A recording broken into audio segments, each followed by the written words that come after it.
Welcome to UFO Classified. I'm your host, Erica Lukes.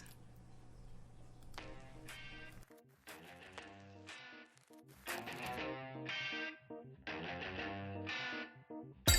want to put it to use to help us frame hypotheses for UFO propulsion, power, stealth, weaponry. Everything that we experienced was very positive. What are you going to do with all this? You can't even take care of your own files and get it put into the current system, but yet you want to go collect other people's things. So what are you going to do with this? Who are you giving all this to? It just really struck me about how the common thread seemed to be deception, but deception of a human nature. So that's what I started thinking, who would these folks be? I mean, then I started thinking about the intelligence agencies, what role they could play, and what would be their motivations for getting involved in ufology. Welcome, my friends. I'm Erica Lukes. Always happy to be here on a Friday evening and to know that I can get into chat and see people from all over the world who are paying attention, who are listening. I want to thank some of my show supporters, Bruce, Phil, UFO researcher. I want to thank Scott Brown in the field for creating every week the most beautiful logos for my show here on Spreaker. He's such a talent, and not only is he a talent in the graphic arts world, he is also a very diligent and logical researcher, and I have always gravitated towards him because of his sincerity and his intelligence. A big shout out to Mario, of course, who is my right-hand man on UFO Classified and has been here with me every step of the way. I really can't thank him enough for all he does for me.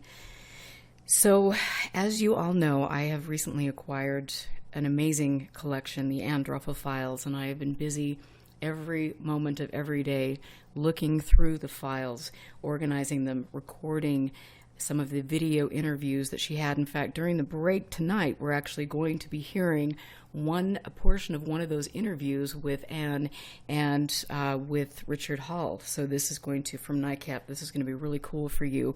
You get to hear both of them talking about the CIA and the potential monitoring of the organization, which we've heard about for a long, long time. So as I begin to process this wonderful archive, I'll be sharing things with the public because this is the only way that we're truly going to be able to move on, to learn from other people's work, and to make sure especially that we are not hiding data. We're not hiding archives, people's work who have put their blood, sweat, and tears into it.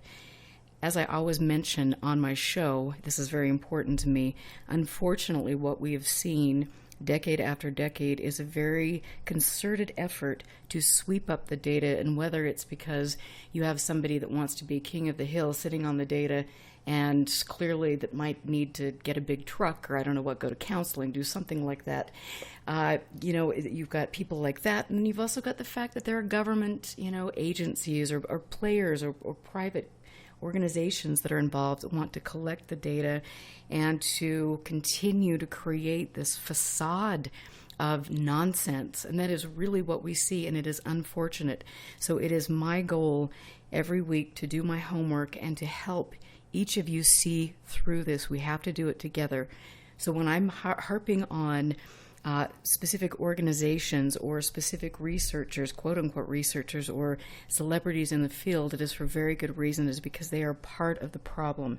They are steering the narrative. They are taking information away from us. They are marginalizing a subject that should be one of the most important subjects we have ever had to deal with, and it is our responsibility to hold a spotlight on these people and organizations to make a change, because we've been here far too long and nothing has changed. So I'm going to talk a little bit tonight, and I've got a great woman here in the field who's experienced much the same that I have. She'll be sharing her story here in a moment, but I want to talk a little bit about nonprofits, and I want to talk a little bit about ethics inside an organization. When you visit the website National Council of Nonprofits, I want to just read you a few things that they state about the activities of nonprofit organizations. It is useful to adopt a set of principles to guide a nonprofit organization's decision-making and activities, as well as the behavior of its employees, volunteers, and board members.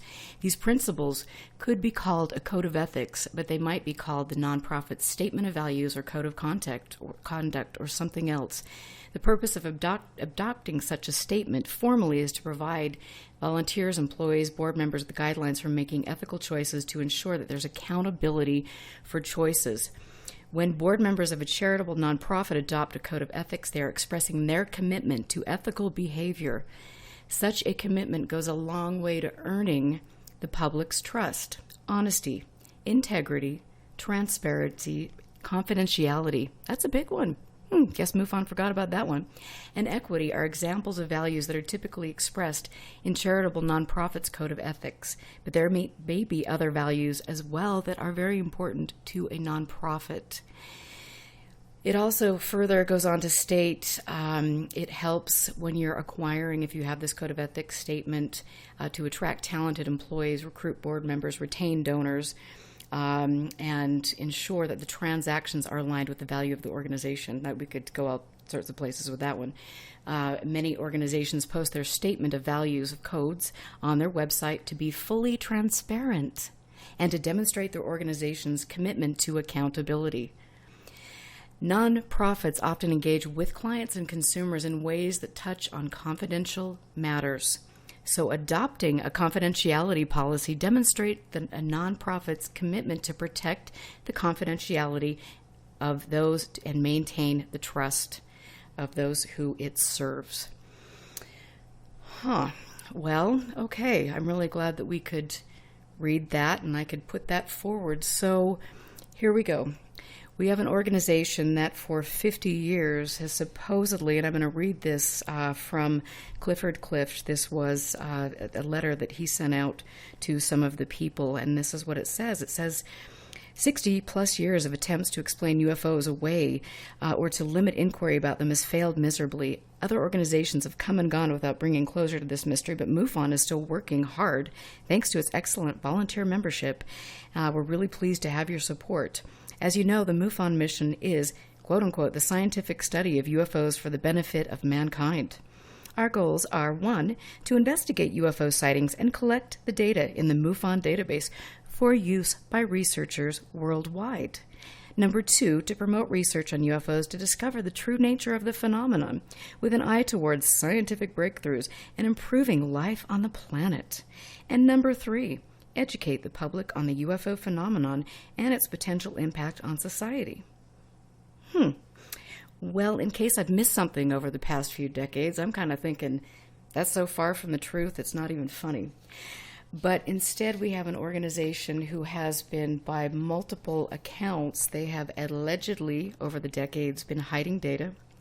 They have been steering the narrative in a way that would suggest there is really no science involved in the organization. It's mostly based on belief systems and religious ideologies and yada, yada, yada, which has nothing to do with pure research and moving forward. I just want to give you just a few little titles here because I'm looking at, over the years, some of the Mufon Symposiums and their themes. In 1980, the theme was UFO Technology, a Detailed Examination. One of the talks was a preliminary analysis of medical injuries as a result of UFO close encounters by a fellow, Richard Nemowitz, who actually worked alongside, from what I understand, thanks to Keith Basterfield. He was somebody that was kind of taking over or was involved with Kit Green, Dr. Kit Green. 1981, we've got the UFO evidence, the hidden evidence. And we have the MIT Cambridge abduction study sponsored by Bigelow.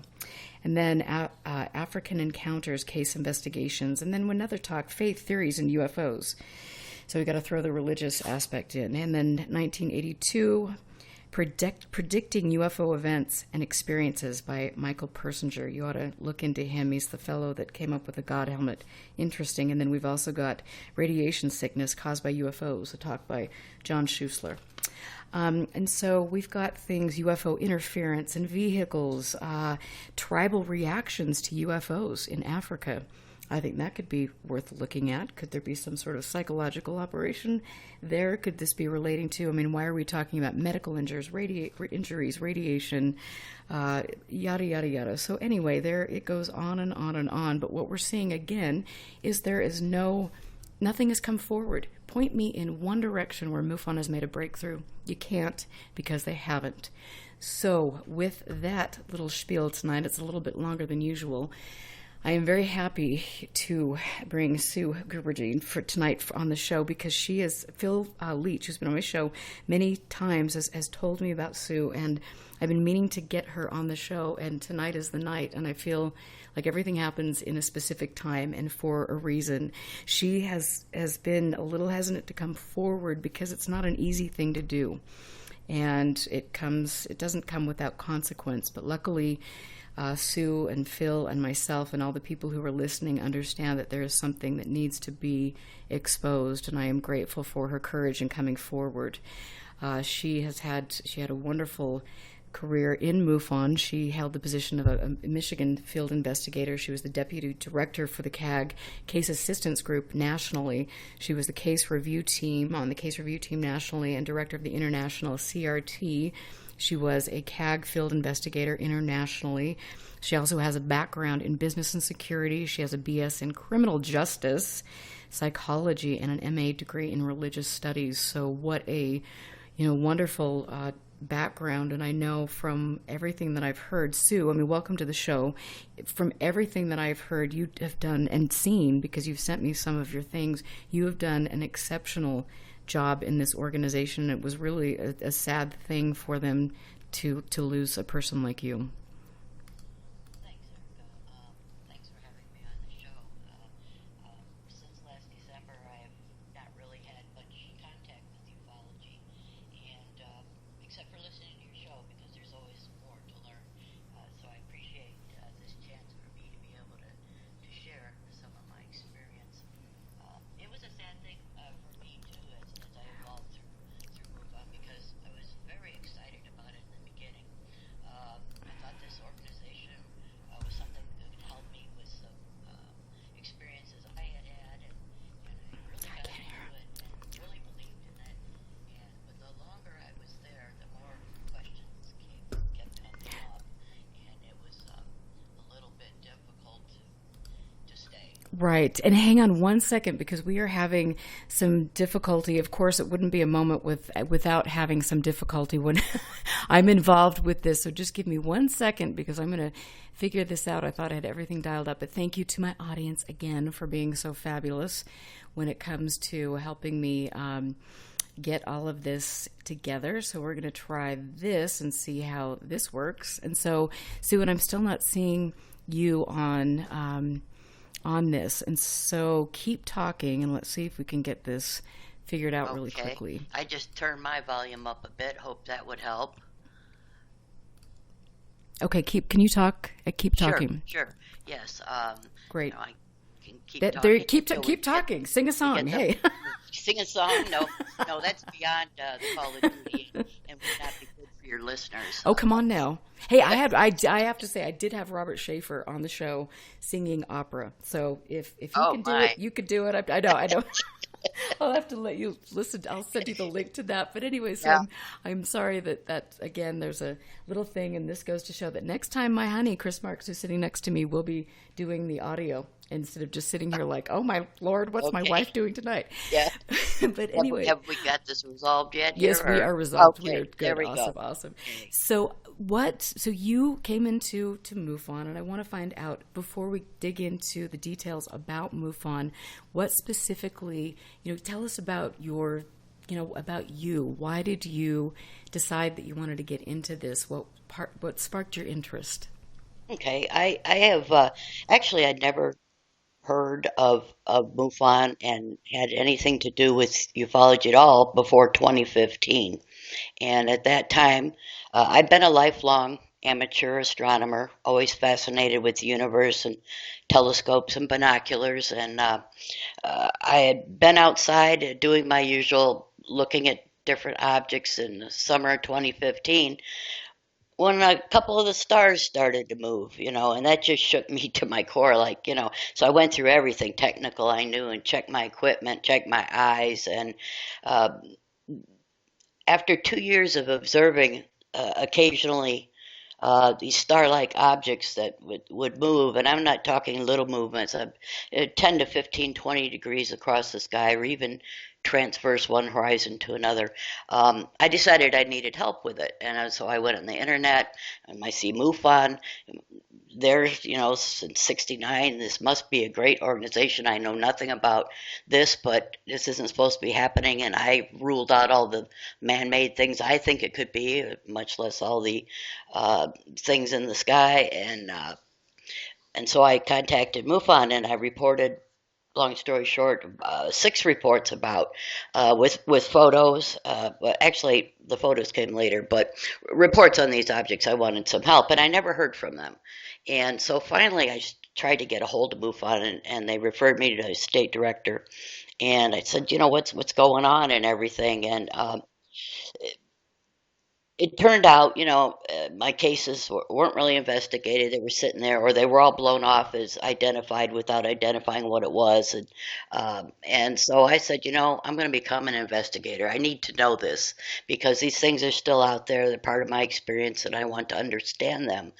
So I became an investigator, and I started Michigan. And the chief investigator at that time, he was really good. There were no women. You talk about, we can begin the conversation on misrepresentation very early, because I looked in MUFON's database, and there's supposed to be like 9 or 10 field investigators in Michigan. I said, oh, great, there's a bunch of people that can help me. And I found out there was only one other besides myself, and he also was a trainee. So there were just 2 trainees, and the chief investigator were the extent of investigators in Michigan. But he was pretty good, of course, I slammed him with emails, mercilessly asking questions, because that's the way I am. Yeah.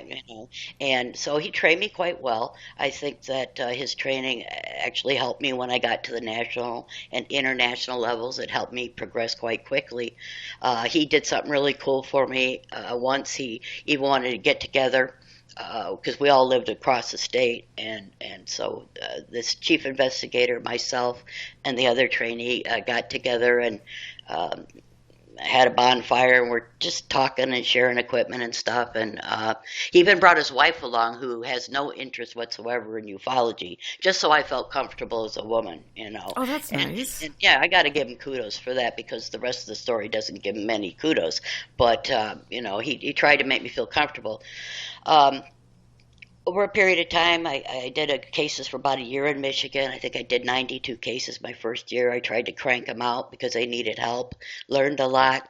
But I was still worried about my cases that I had brought in, and I never looked at them in the system at first. I just kind of, I don't need to know what they said. I will just go about my business and do these cases and continue my own research on the star-like objects that I saw. But and I did mention it to the CI a couple times, and I went in there eventually and read those cases, and I was described as a liar, because the investigator who had looked at my case said, well, the weather was different when he looked it up than I stated the weather was in my narrative of the experience.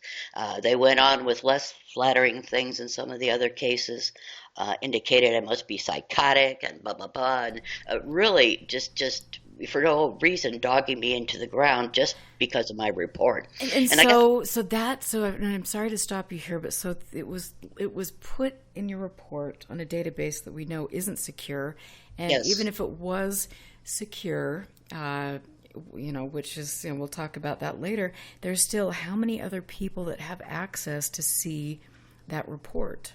Yes, and that became an issue for me later, because these were reports I filed as a witness.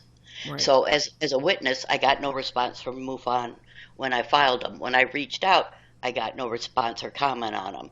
I didn't go look at my own cases. I minded my own business and, stuck it a hand. But I did find out then that, and this was at the time I was just named Michigan investigator of the year, that these reports were in the system, just absolutely defaming me and very, very not nice things that I don't care if you don't believe a witness, you don't put that stuff in a report. So I approached the CI a couple times about this. He promised he'd talk to the guy, have him fix it up a little and stuff. That never happened, and I found a third yet report where I was defamed, and that was the end of my time in Michigan.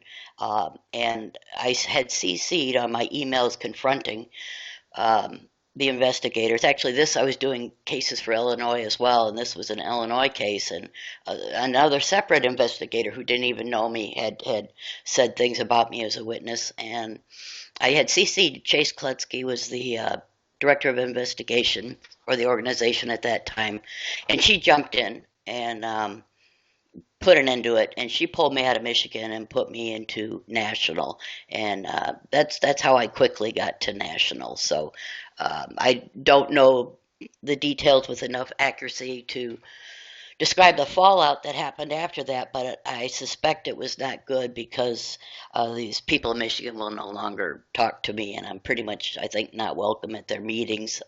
I tried many times to fix that situation, but it was not to be. So. And what year was this? Let's see, this would be 2018. Okay, thank you. 2018. I moved to national, and right away I was put with the case assistant group with CAG, where I started working cases in different states all over the U.S.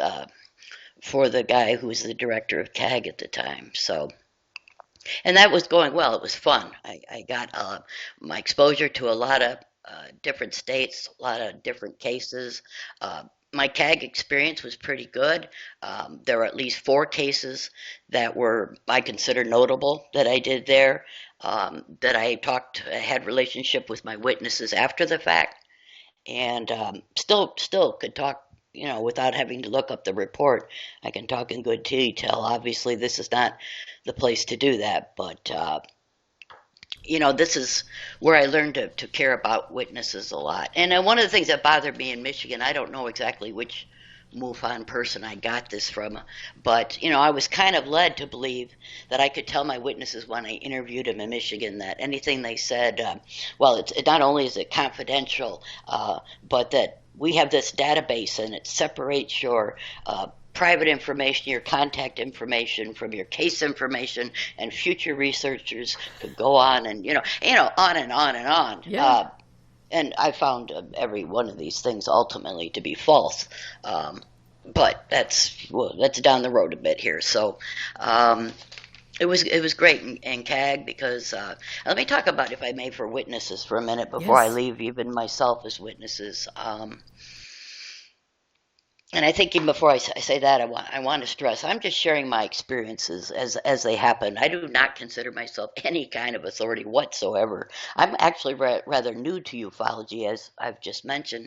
It wasn't until after 2015 that I even gave the subject a second thought. So I really am and sharing that. And unfortunately, my experiences do bring out 2 things. They bring out some not so they bring out some very negative things about MUFON as an organization, and they bring out the reality of a woman that is in an American organization that is still dominated by a white male WASP, or white Anglo-Saxon Protestant, aging male culture. And that culture exists whether or not. So I don't want to take anything I say to be ultimately as men bashing, because some of my best friends are men. It's just not like that for me. I judge people on their character, right. Not on their gender. But it was very difficult as a woman, because I know even in Michigan there were women before me who didn't stay long, and there was another woman trainee in my time in Michigan who came, and she got wind of some of the things I was going through, and she abruptly quit and never came back. So it's very hard for women still in an organization like this. Women made some greater strides in business and real nonprofit organizations, but that's not the case here. So no, it isn't, and I think it's sad that you can reach out, and try to get some sort of help from anybody on the board of directors or the people that are supposed to be overseeing some of the ethical concerns and complaints, and yet nothing ever happens. And the thing that was sad to me is, I remember turning to a woman in the organization and saying, I need your help. This is what I'm going through. And it was like, oh no, it's okay. Just, Jan Harzan would never do this. It's okay. Da, da, da. And it was just like, what?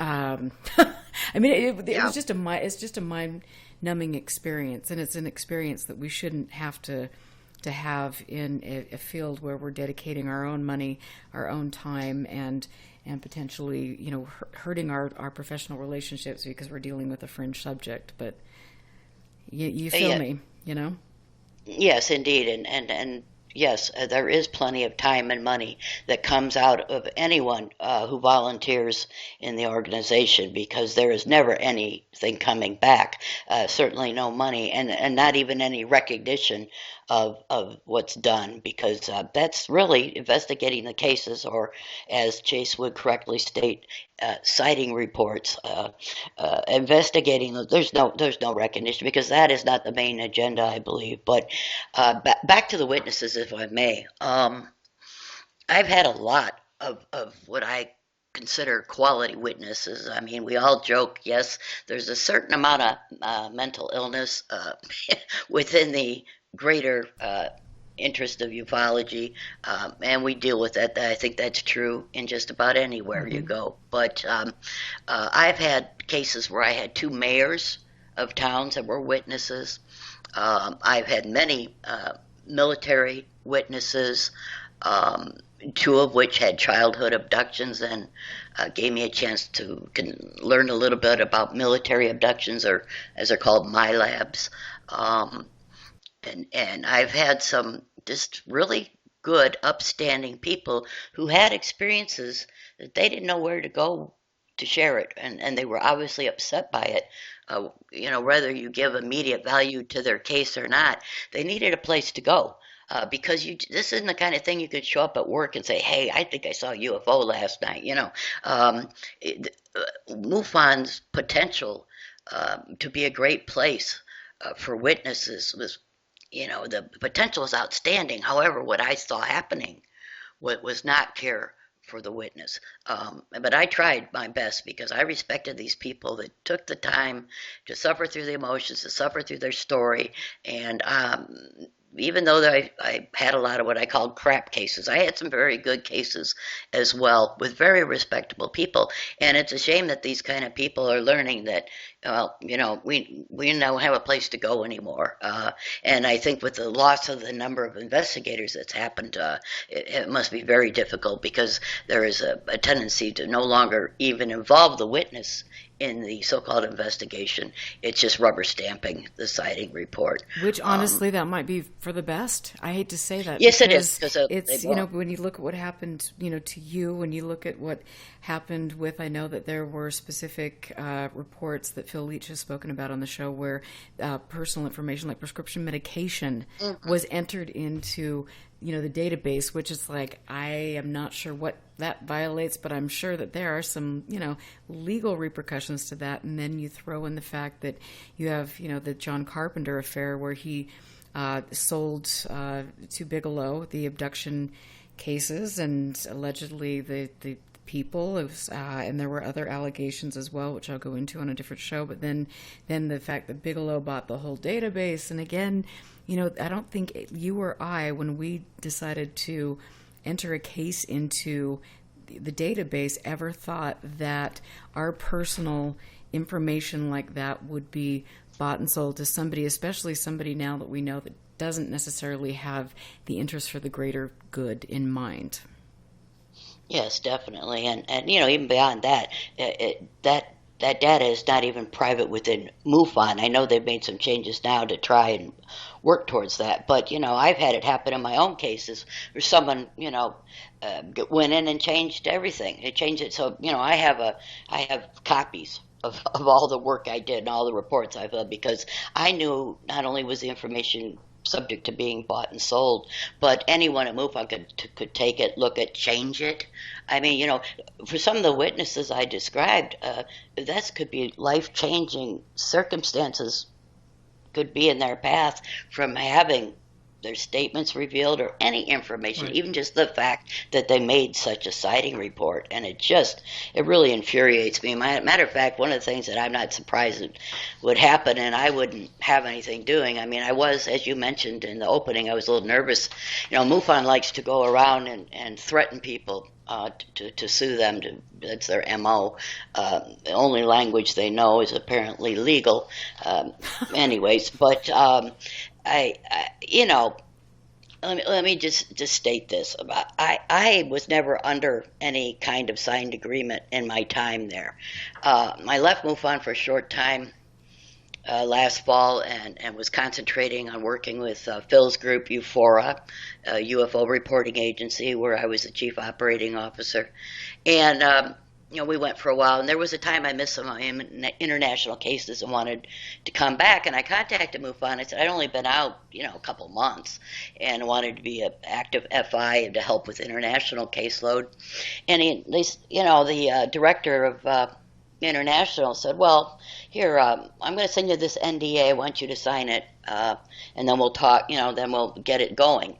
Well, I signed the NDA, sent it back. I was not a field investigator when I signed it, and I never became one afterwards because the whole thing was a setup just to get me to sign an NDA.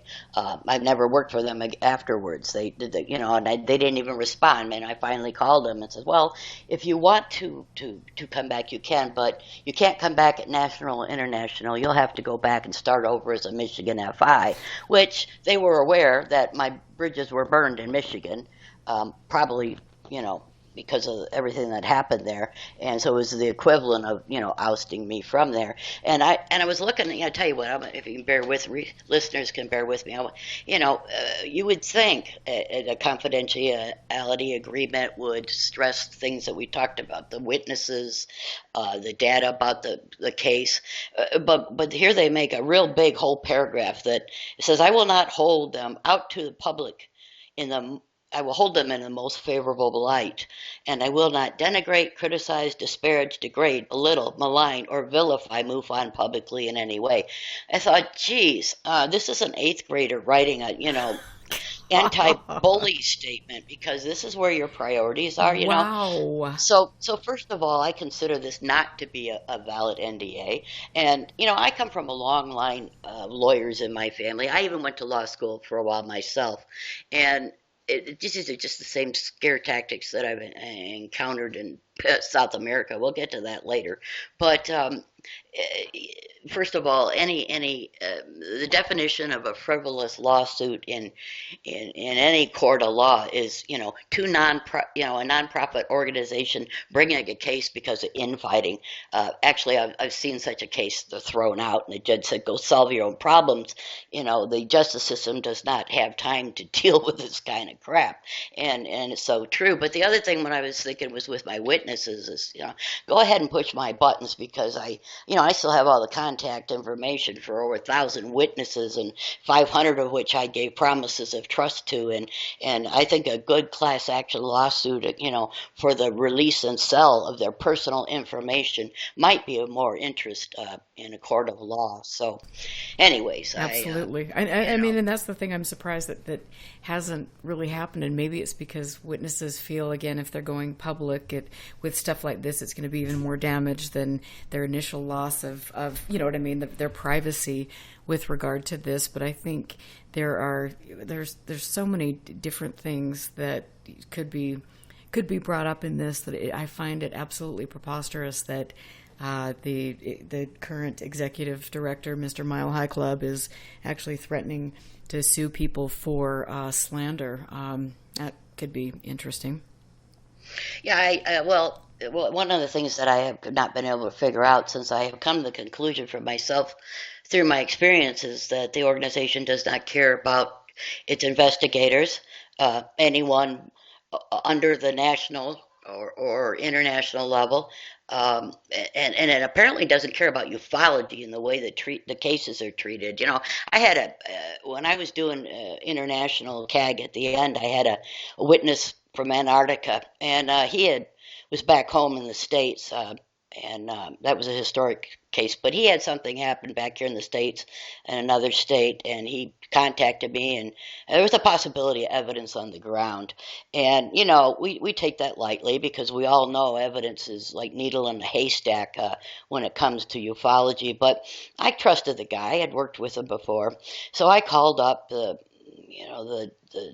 DOI current one, and I let him know about it, and I thought the state director should know, but I was following protocol. I was supposed to just report to him, and I also, well, I did what he suggested. I filed the initial case in CMS, and I sent an email to the state director of the state in which this was happening.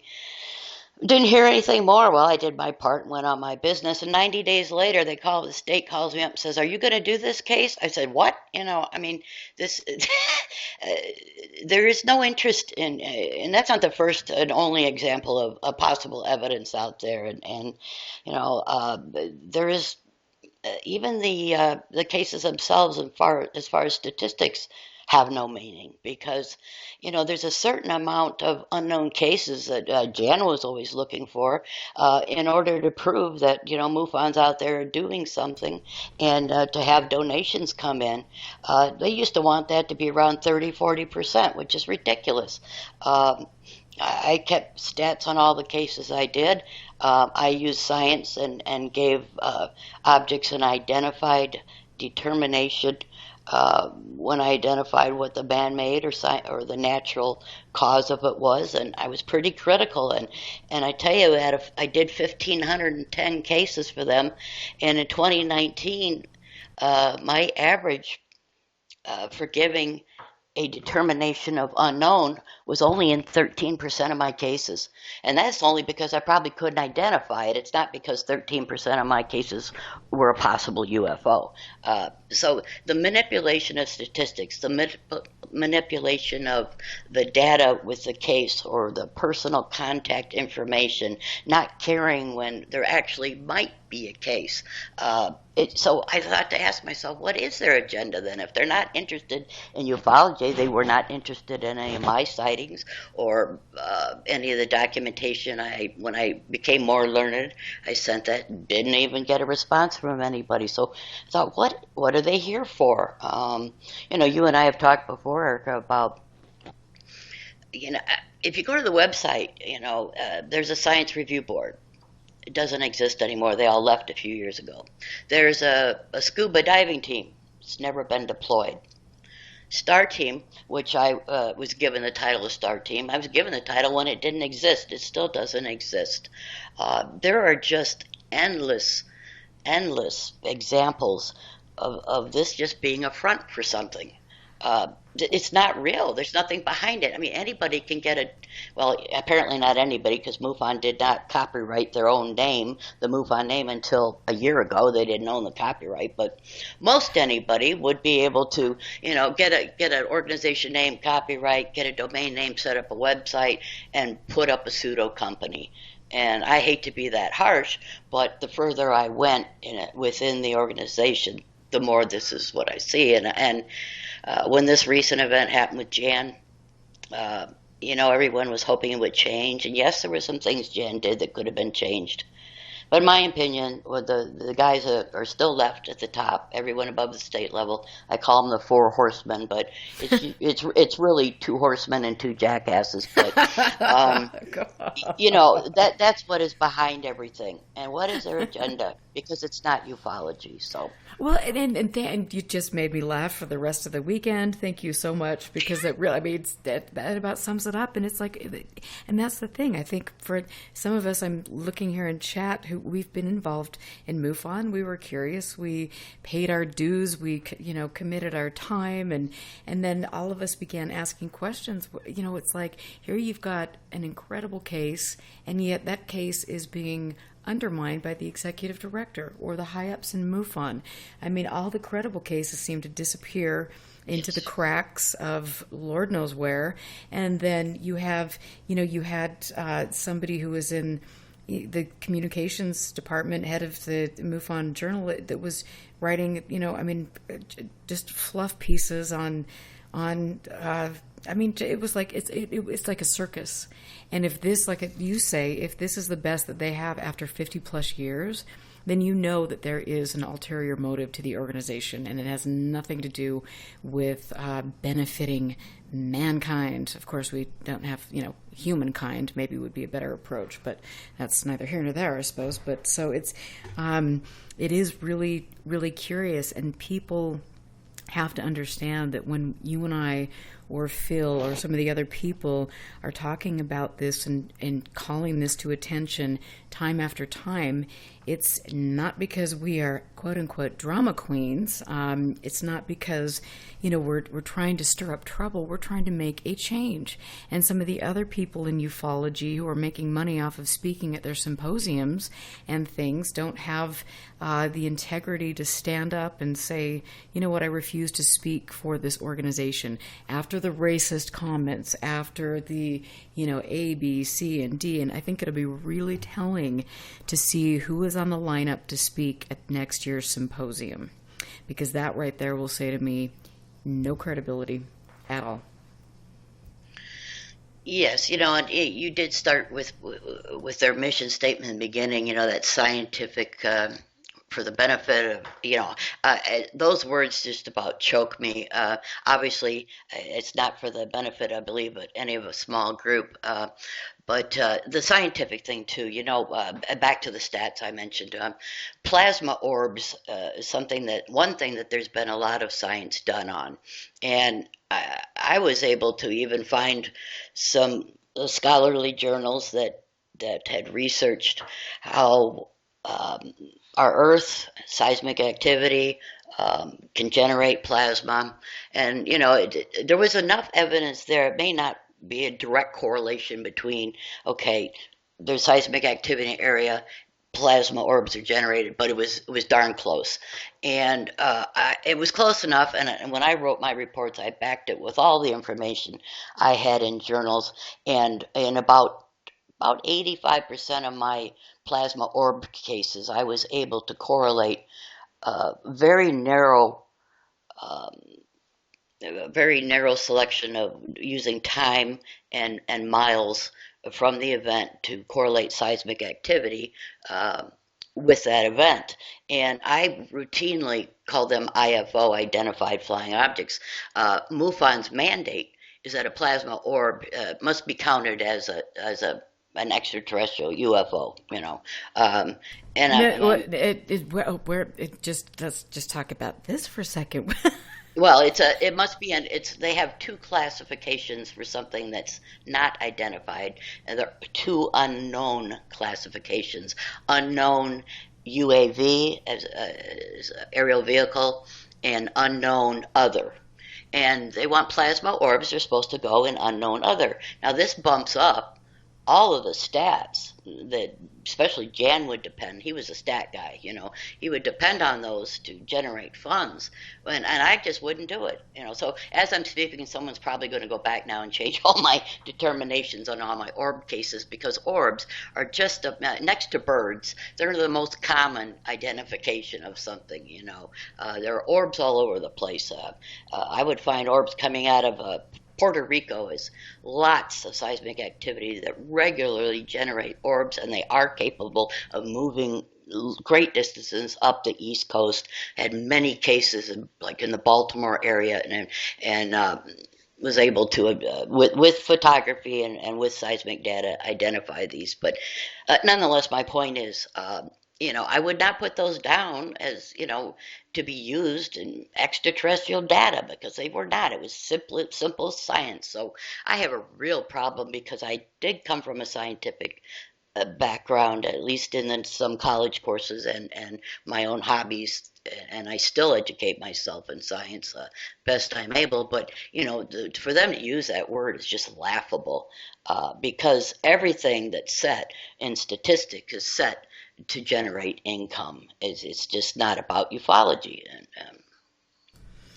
And I mean, that is so interesting. I remember when I was, state director and looking into things, I was very intrigued by the lights in the sky cases, and I, kept trying to find more information, and that's when I turned, to people like Ted Rowe from NARCAP. They've got a great paper out. I mention it quite frequently, Project Sphere, and then Dr. Massimo Teodorani and Erling Strand, and people like that who were actually using science and contributing a great deal. And there is, there is a lot to be said for that. And I kept, asking the higher ups, have you looked at this? Why are we not giving this information out? Why aren't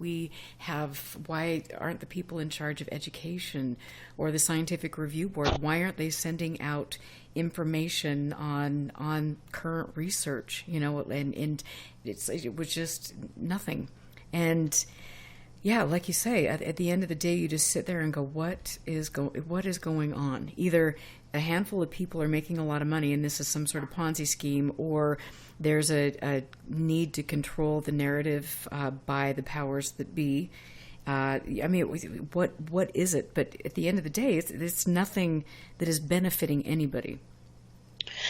Yes, it just a few people, but another example of the misuse of that data is how, the fewer people that MUFON had, every time something happens, they lose a great number of field investigators. I think there was something like 1,200 when I signed on, and I think it was less than 300 the last time I looked in the system before I was gone. But so there's a lot of cases out there, and this is even true of the case assistance group. The only goal was to hurry up and get cases done so they weren't behind. And so it didn't really matter, because the hurry up and get cases done meant was we went through and made snap judgments. We just there was a whole weekend of Thanksgiving, an international case assistance group. A bunch of us worked all weekend on a Thanksgiving holiday to get some 3,000 cases caught up, and we just read the case, made a determination, read the case. There was no research, there was no talking to the witness, there was nothing done. They were just snap judgments to get them caught up because they were so far behind. And I thought, well, some of these cases were 10 years old, perhaps, people who had a little bit of knowledge could make a half decent guess, given that a lot of cases are just nothing to them. However, I found that when I was working in international, the director himself would just, he had no help before I came along, and he would, every day cases would come on, he'd read it, put in a decision, read it, and put in a decision. And how I learned this was quite by accident. I wasn't trying to see what he was doing, but I had a case which referenced another case he had done, and I opened it up and I started reading it, and I saw his determination of the case there, and I blew the picture up, and he hadn't even taken time to blow the picture up to look at it. It was a bird, it's like, really? This is the director, a director is, putting determination on birds, and it's sad. So what was the purpose? To hurry up and get them completed, to have those stats, and what you said shared about bringing in more science and try to educate people, that would go against their very purposes, because that would mess up those stats. Because if we show that MUFON says 3% sometimes, are possibility of real UFO cases. I think it's less than 1% of all the sighting reports. You get 5,000 a year. Less than 1% of those have a likelihood of being even remotely attached to ET. There's, they're far and few between. But so if we started educating and we had said that 98% of our cases we show there's no UFO involved, who's going to donate? Well, I'm sure Jay-Z Knight would. Yeah. We've always got people looking for a tax write-off, and here's my what I'd like to say to donors, those people who have put ungodly amounts of money in MUFON's pocket. If you're just looking for a tax write-off, please look up your local dog shelter or some other nonprofit in your area to get a tax write-off. Don't give these people any money because they're hurting people with it, and the lack of integrity is where I'll leave it. I won't say criminal, but it's damn close, I believe it. Sometimes you can't help but wonder when I take all of these experiences and just try to integrate them in my own mind. They just they just don't make sense. Yeah, I mean, it doesn't, and that's the thing. That's why I've been trying to, me and a handful of other people, and and I mentioned Phil a lot because he's done a lot of he's come forward and on multiple occasions, and there are some of us that are getting this, and it's again, I just have to go back to the fact that it's sad that people who are the UFO bloggers or superstars of the moment on Twitter or whatever, it's like they'll make one statement about, oh, Mufon is racist, and then it's like the next day they're off and doing their own thing and getting their face all over and blah blah blah blah blah, and it's like, no, none of these people want to do the hard work, and it takes it's not easy to shine a light on corruption. It is not fun. I have not, you haven't been through a pleasant time. I haven't been through a pleasant time. And the more I talk out on things, the more blowback I get from really strange places. And it's not easy, but it is when we are hopeful that we are going to get disclosure, which we'll talk about in the second hour. But, when we're trying to get some clarity, when we have organizations like this or TTSA or things like that are where history is repeating and nothing other than making this subject a laughing stock is coming out, then we have to dig a little deeper and make sure we're doing our part to stand together as a community of intelligent, like-minded people who can see through this and who want to move things forward and expose corruption. Yes, indeed, and it starts with you have to have professionalism, and there's an absolute just lack of it.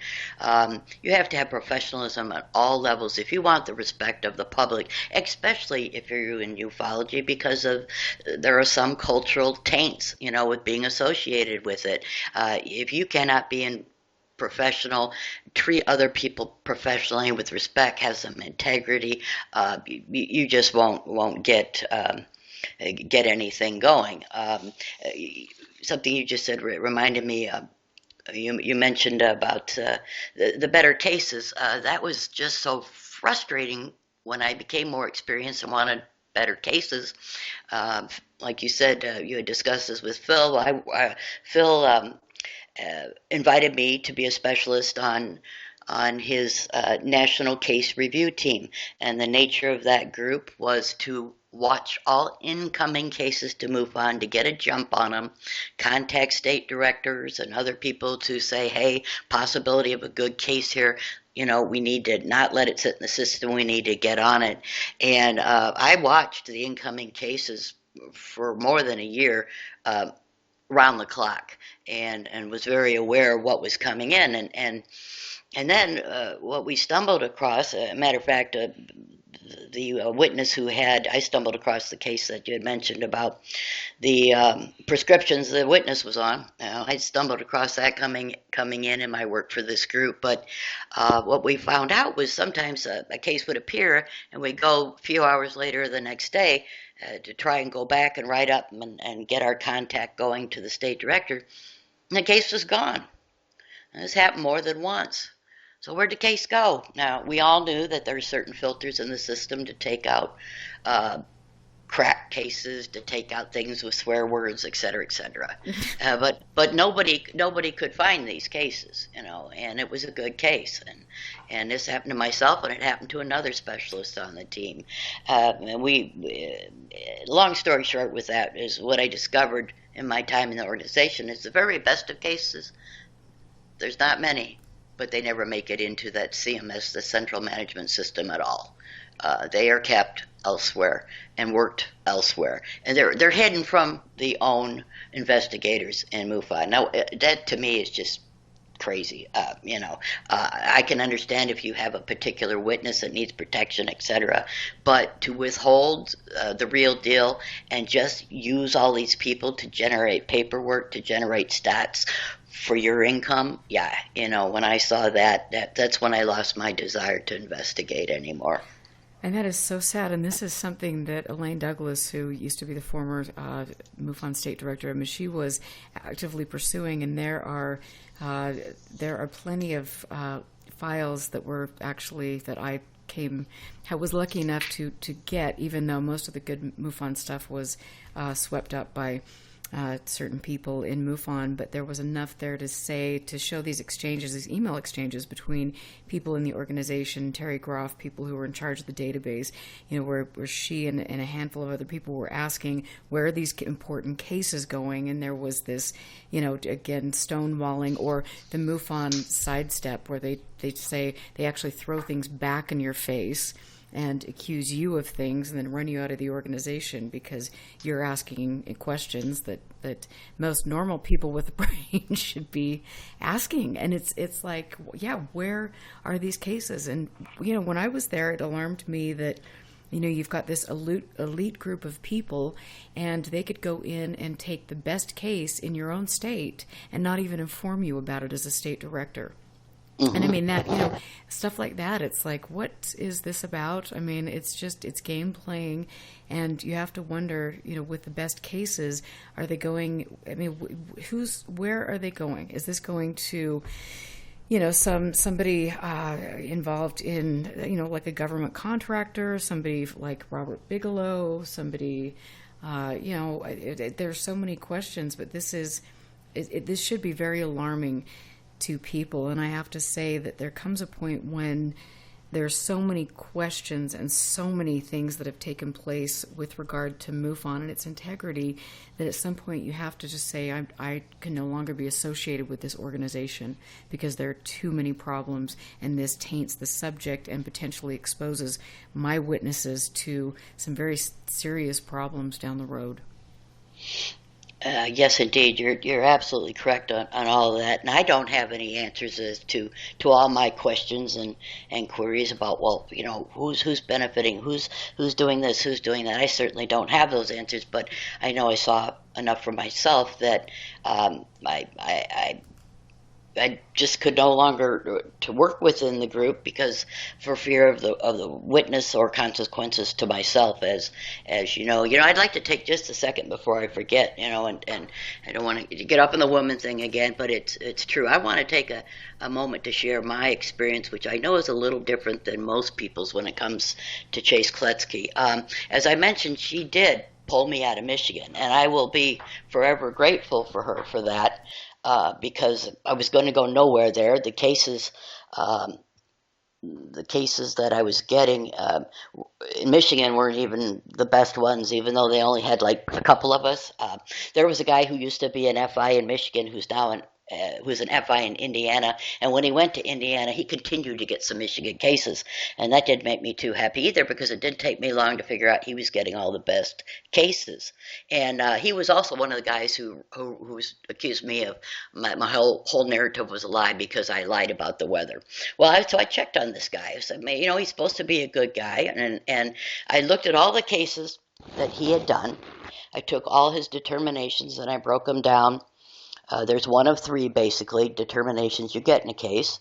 Unknown, which is as close as we ever came to saying a UFO, or identified object man-made, or identified object natural cause. So there were three possible determinations. I looked at all his cases, and I divided them by male and female and the determinations he gave. In a little over 30% of the cases he did, you had a 30%, in his cases, you had a 30% chance of getting unknown determination, i.e. someone believing your story, if you were male. If you were female, you had a 7% chance of ever getting an unknown determination from him. In other words, he was doing to women what he had done to me, just find a reason to say I was lying and this can't possibly be true. And so I needed to get out of the environment, and Chase did me a big favor for pulling me out of there and giving me a chance at national. The other thing that I admired about Chase, and some people joked about her cheerleading background, okay? But you know what? She was really good at grabbing people and putting them in good spots and at creating new things. I truly believe in my heart she tried to save MUFON, but she ultimately, her demise was partial, in part, because of the Four Horsemen, the five at the time.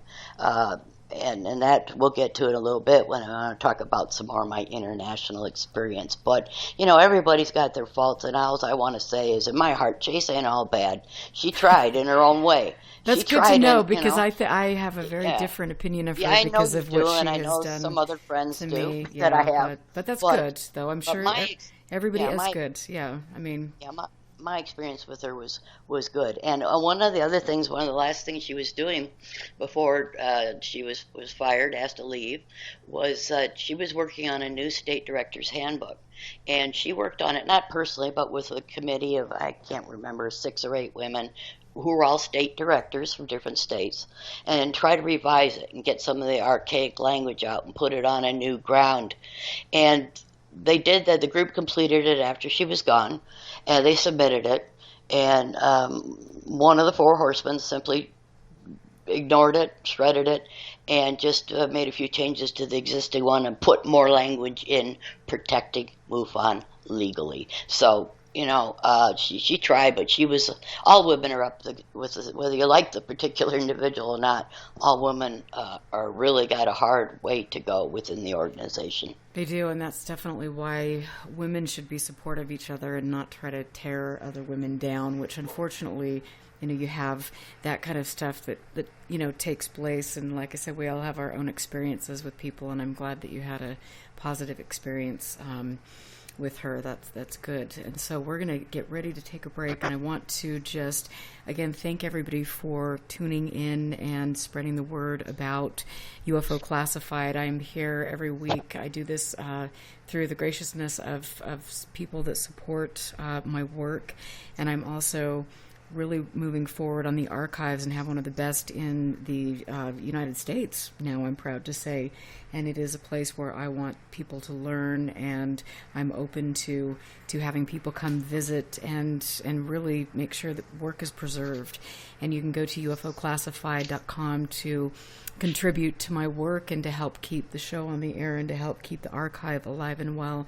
I appreciate all of you who do. You mean the world to me. And I'm going to now, I was mentioning at the beginning of the show, because of the graciousness of Anne Druffel's family, I now have a wonderful archive, and as my commitment to sharing this with you, I want to start playing some of these incredible interviews, and one of them is with Anne Druffel herself. This is back from in the 90s, and she was interviewing Dick Hall, who was with NICAP and had quite an interesting time with NICAP, going through things with Kehoe. I'm just going to read his bio that Mike Swords put up there for you to have this background on him. He was born in Hartford, Connecticut, was in the Korean War, was imminent. He enlisted in the U.S. Air Force in 49, served into 51, followed by 6 years in the Air Force Reserve.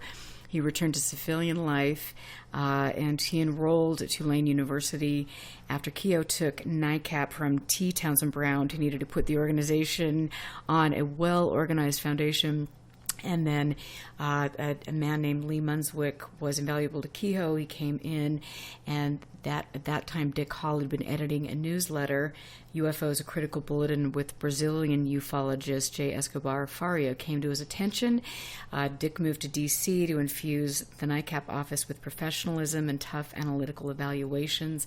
There is much more. You can go to nicap.org to learn about Dick Hall, but this is an important little conversation here, and it talks about the CIA infiltration of NICAP towards the end of the 60s, and I'm going to play this. This is about a 5-minute clip, so we'll take a break. You can listen to this, and we will be back on the other side of the break. Let's see, I left in 1968, I believe. Before the Condon Report had come out, I came back and spent about another year as part-time consultant, helping Gordon Lohr and Don Kehoe and so forth.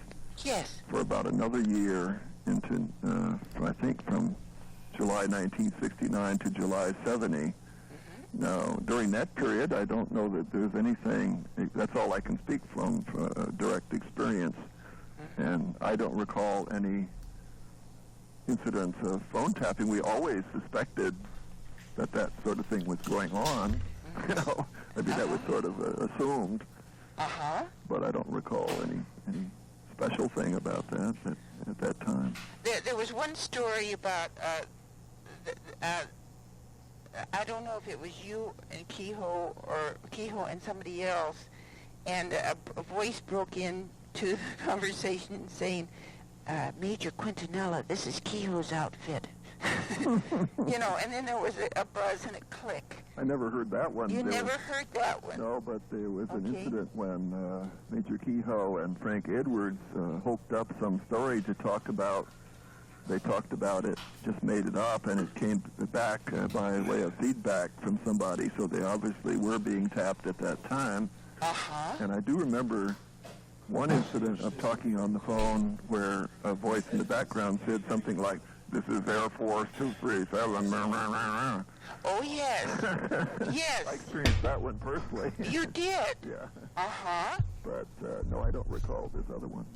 I heard like it was an Air Force base or something? Yeah, like it was some kind of Air Force operation suddenly on our phone. This is Air Force, and they reeled off some number. Oh, my gosh. So you had expected that the phones were... Oh, we anticipated that in all likelihood we were tapped, yeah. In fact, I'm sure my home phone was. You know, there were funny things that went on there. I didn't ever get paranoid about it. I just assumed that was part of the fact that we were known to be a source of information, an important source of information on the subject, and somebody was keeping tabs on it. I see. And we used to make jokes asides. On the line, we'd be talking about something, and in case you guys are listening, you know, this is such and such. Yes. Comment like that. Yes, Yes, we do that too. Of course, the taps are so sophisticated, even in the late 60s, that you wouldn't have to know about them. No, you can't always detect them on site. They don't require anything on site because microwave and all that kind of technology, they can do it at a distance. But in the late 60s, was that true also? I'm not sure. You'd have to talk to somebody more knowledgeable about that kind of thing. We didn't pay much attention to it. We weren't even terribly concerned about that. Another thing was, well, maybe there are people spying on you from the Air Force or CIA or whatever. We said, well, so what? We're not hiding any secrets. That's right. We have nothing to hide. We're not concerned about that. Fine. You know, we wanted people in the government to pay attention and take it seriously, so that never bothered us. We're always very straightforward about that kind of thing. Exactly. Yeah. Wasn't it that the CIA asked you for some information once and you gave it just freely? Sure, that was in 1965, January. Yeah, I wrote about that incident. The guy came to the office. He made an appointment, a formal appointment. Called up, said he'd like to come to the office and interview me. So I said, sure, come ahead. You know, so what? You know? Well, that's right. I mean, why not be open? Because it was a perfectly open operation. Right. It was no secret. In fact, I reported it in several places. And it was a poll that Dale Goody in Washington State recently put out the word that I wasn't to be trusted because I had secret contacts in the CIA. I know. I know. Your friends didn't believe that. I don't know anybody in the CIA, to tell you the truth. Now, about the CIA, do you suspect that the CIA caused the NICAP breakup? I addressed the CIA issue head on in my article. I'll send you a copy of it. That'll save time. Oh, fine. My paper for the Mufon conference, and I'll go through it. There were various CIA people at various stages of NICAP that did various things, and there's only about one of them that can be interpreted as maybe a negative influence, and that turned out to be Colonel Bryan, who in fact, it turns out, was not an Air Force colonel. He was a naval officer, and the Air Force Reserve colonelcy was we learned belatedly, was a cover story for the CIA. And that Bryan was involved in even establishing, as I understand it, the Air Force counterintelligence. What am I trying to think of? Air Force. I can't think of the right word. It has to do with disinformation. Anyway, he was involved in some spook-type things that we found out after the fact. So he's the one guy but he was not closely involved in the day-to-day operations of NICAP and had little influence on it. So again, I say, so what? And what a fascinating interview. I mean, if you could all hear the entire interview, which I'm planning on playing, I'll keep playing segments on different shows with this, you would sit there with your jaw hanging on the floor like I do when I'm listening to this. I am so grateful that I have this wonderful archive, and this is important for you to understand the history and to see what some of these people went through, and to notice the fact that, yes, the intelligence community was involved in these organizations, and they still have a vested interest in making sure that they are involved with the subject for multiple reasons. So I'll continue to add things, and as I scan more materials and slides and different things, I'll be creating a wonderful online database for Anne Druffel's work. This is important for all of us. I wish more people would do that with the archives that they hold. We definitely know that MUFON, unfortunately, has no desire to take any information, any archives, and put that forward to the public. They don't even put their own case reports and findings open, for the public. And so it's amazing to me. But again, we're weeding through this. Hopefully we can educate a younger group of people about all of this, and that will be a wonderful thing. And so I'm here with a very wonderful woman tonight who has been brave, and I appreciate the fact that she is coming out and talking about so many important issues for the subject, for organizations or people who might want to get involved, to turn to an organization because they think they're furthering the subject. Sue is with me, and I will be giving you more information about her on my website, her bio, her background. The show will be up there for you to share the link. Make sure that you do that and get the information out. I want to thank Scott for posting the show on Twitter, and Mario for all of his help as always. I'm here with Sue. She held in MUFON. She held the positions of MUFON Field Investigator in Michigan, Deputy Director of CAG, CRT Specialist, Director of International CRT, CAG Field Investigator internationally, and then she has a wonderful background. She's an author and has a background in business and security, a BS degree in criminal justice psychology, and an MA in religious studies. And so it's just wonderful to have an educated, strong woman here who understands the pitfalls that women have to take to get into this field that is mostly 95% the good old boys club. And so, Sue, thank you. Welcome back and thanks for coming forward. I know it's not easy. Thank you. I always enjoy listening to your show, like I said before, and I welcome this opportunity to get some new light on some mistruths and to be able to share my story. And it's an important story, and so thank you so much. And let's continue on a little bit about women and the way that they are viewed by others in not only in certain organizations but in the field in general. Yeah, that's within this organization is really tough. One of the things that first struck me, I was so excited when I became a Michigan field investigator, and I just to add in too, I don't want to forget that MUFON in theory could be a great organization. It just, if it worked the way it was supposed to work and actually did what it said it did, it would be a tremendous ufology organization, especially when you're with people who are people out of the common public. I know in China that they have a very good UFO organization, but you're required to have a doctorate to get in there, and that would kind of cut out a lot of people who have good skills at investigating. But with the women, it's just very difficult within this organization. And to change the culture, I don't know how to change the culture except for trying to be a part of it. But when you're trying to be a part of it and everything within that organization is thwarting you, it's very difficult to proceed. I think that I learned a little bit bit more about it when I got to international, which was the last phase of my work within the group, investigating international cases, first in a case review team, and then later just investigating whatever country I needed catching up with. That well, international has its own set of challenges we can talk about in a minute. But I was the last woman at the top of national or international in within the organization, and I can't help but feel on several counts that it was not what I did or didn't do, that it was just because I was female. I would give you one example. After Chase was fired, she encouraged me to go for her position.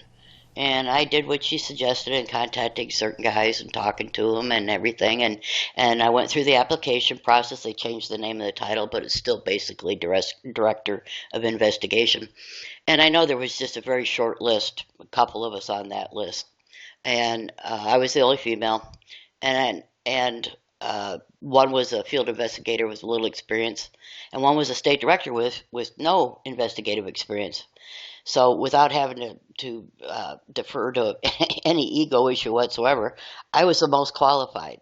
And yet that was a farce because one of the four horsemen handpicked the state director in his own state to fill that position, that's another subject of colossal disaster because he has no communication skills whatsoever. And being a former human resource manager, he would have been the last person in the world I think should have such a position. But and that and being the last woman at the time, I just can't help but think that that my journey was continually thwarted. It had to have something to do. I mean, I don't have to be paranoid to think it had something to do with my gender more than my abilities. Right, and it was interesting because it's always been, for me, when people are trying to discredit me, it's that I'm, using my womanhood to make advancements. I'm a slut. I'm a whore. I'm, yada yada yada, and it's like they're going to the oldest trick in the book, and it's just very interesting. And it's like, first of all, that. It's wrong on so many levels, and you don't behave that way. And it was just, it's like there's a journalist, a very famous UFO journalist who actually who had commented to somebody that the only reason I got anywhere is because I was relatively good looking and had used my looks to get ahead. And this is somebody who would, if I said his name, would probably knock you off your chair, but should be somebody that actually engages in investigative ethics in journalism, but obviously doesn't. But so it's like you see these things, and you've got all of these good women that are coming in, and then there are some younger women who are coming in, and they are getting sucked up with these abduction.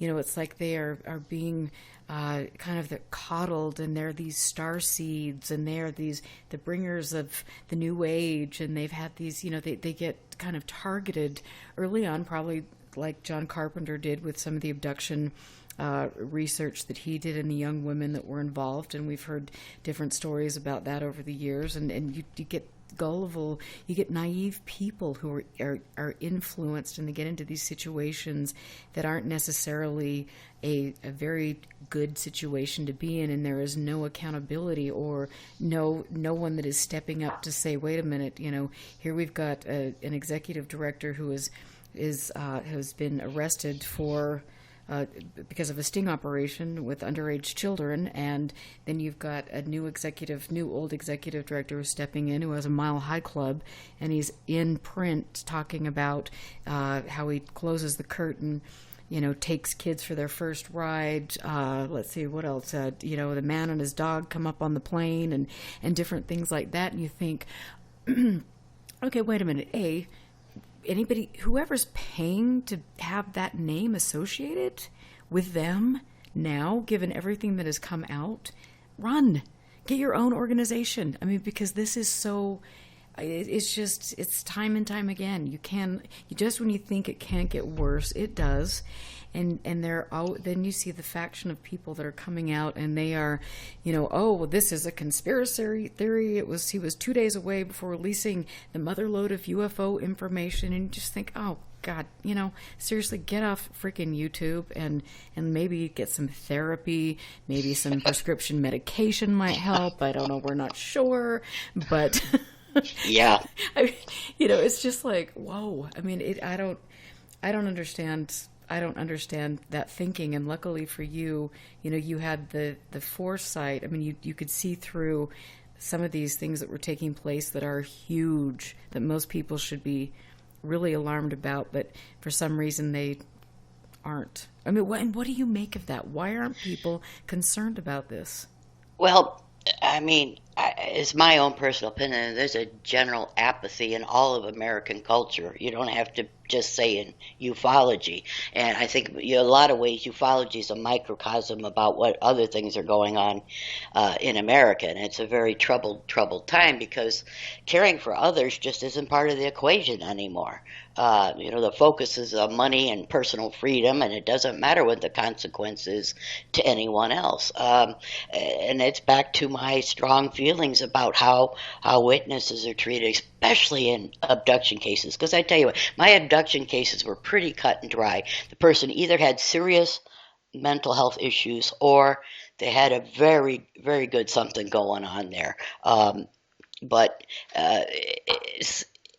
these people are so vulnerable, and to take people with mental health issues and they don't even have to, they could just be into weird stuff and not really into ufology. It doesn't matter how you describe them. I give you another example. The last MUFON state meeting I ever went to, I sat at a table of women, and there were about 8 or 9, and all these women spent all their time talking about, how they'd had their out-of-body experiences the night before, and we're going to leave notes on so-and-so's refrigerator that I was at your house. And I'm like, really? Because, this is not what's going on here. So the professionalism I was talking about, the professionalism isn't evident in the large organizations. It's not evident in some of the individual researchers. It's not, evident in the population that's seeking answers. It's a real overarching problem, and it's got to start with basic respect for people. And that, and the cloak and dagger stuff, I can go a long time the rest of my life without ever having to have this cloak and dagger and conspiracy theory about everything that comes out of your mouth. I just, this is kind of an alien lifestyle to me because I didn't experience that before I came to ufology. And I loved the episode of your first, the episode title of your first program on this new format, Common Sense Has Left the Building.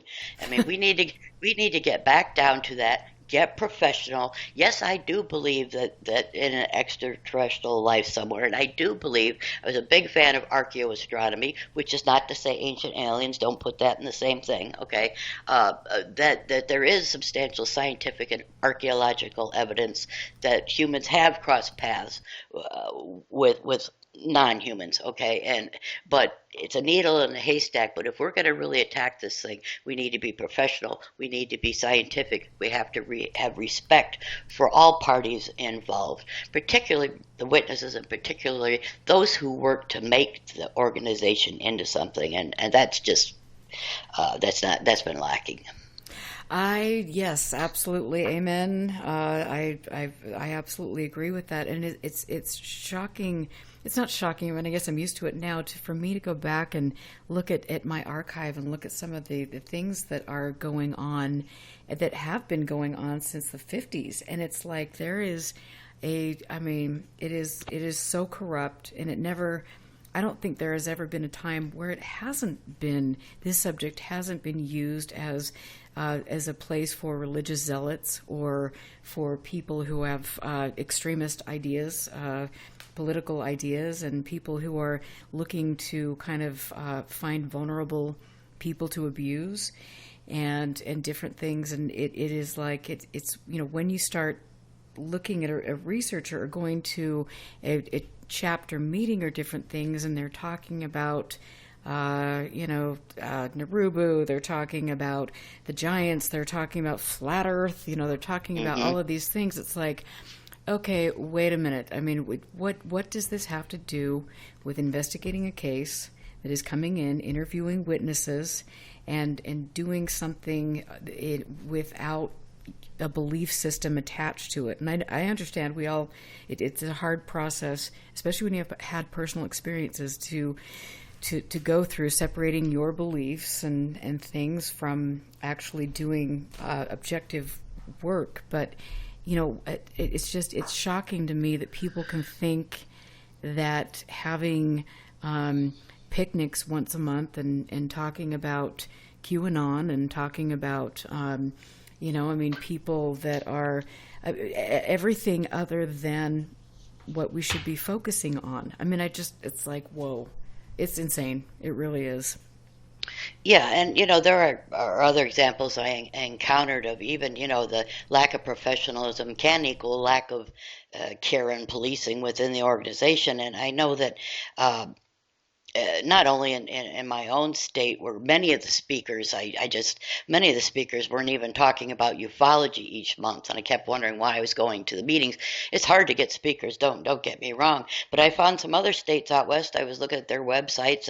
I always checked out a state whenever I had a case in that state, and I would see the same thing. Very few of the meetings were even about ufology or cases or any of the things that we should be educating the people or whatever.